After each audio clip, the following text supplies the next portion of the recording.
Okay, this game is similar to tic-tac-toe. Some people say it's the way the ancients played tic-tac-toe. Okay, let's play it. It has a really weird name. Luk Tsut K'i. Yeah, it's the way. Yeah, it's an ancient Chinese game. It's similar to tic-tac-toe, as I already said. So you start by placing the discs on the board. So let's say, so it's drag and drop. So I'm going to do this. But Simon's got a strategy, so he's always gonna win.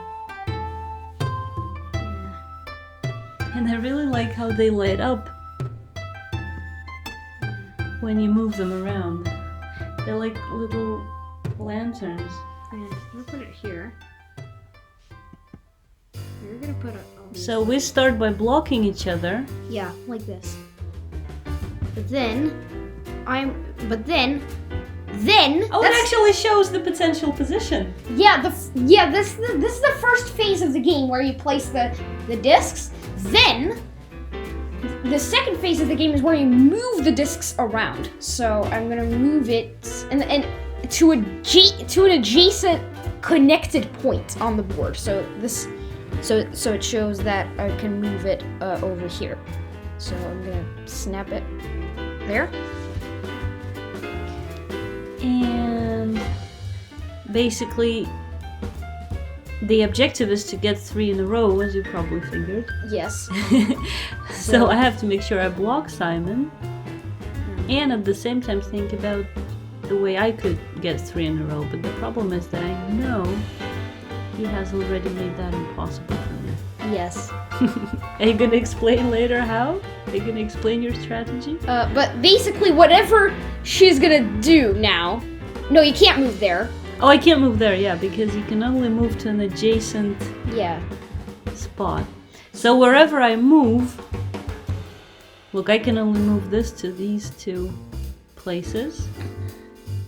Yeah, but whatever you do, I can always move this to here. You can always win. Yeah. But what is the strategy? I thought you were trying to create like a trapezoid shape.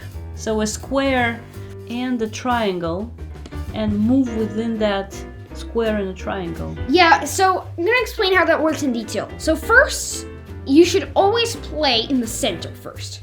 So that's... The strategy only works if you start. Yeah, the strategy only works if you start. So the first player can always win. So we have this thing in the center.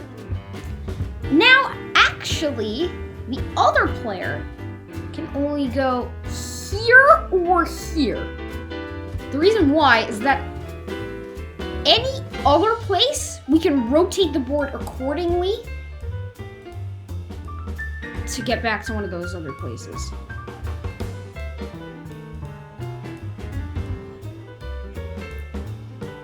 What we did in the first place is that Simon had such a paper little square with plastic circles on it. So he could actually physically rotate the board. We could do it in the edit. This is where it all started. This is my bit of paper and stuff like that. If the other player plays in the corner, what I'm gonna do is I'm gonna play over here.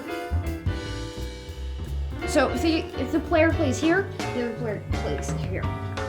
If they play in any other corner, then I can just rotate mine as well. And then we just block each other for a while. Now if the other player places here, here, or here, then I could just move, I could just move this particular piece right here.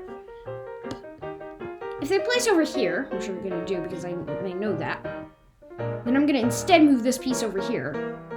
No matter what the other player does, either move this to there, or this to there,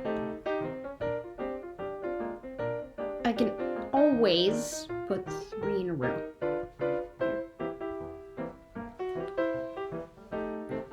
Great! But that's only half the story, because what happens if the other player plays over here? We can rotate the board accordingly if they play in any of the other places. Then I'm gonna play over here. And then again, we block each other for a while. But you keep putting yours within this trapezium sort of shape, right? Well, Am I right? not really. It's, well, sort of. Now, wherever they place, if they place here, here, or here, which they're obviously not going to do because they know this, I can just put this one here, and I get 3 in a row. They place over here. I'm going to move this over here. Now the only thing, now whatever they do, they can either do this or this. But whatever they do, let's say they do this, I can always move this one over here first. Ta-da!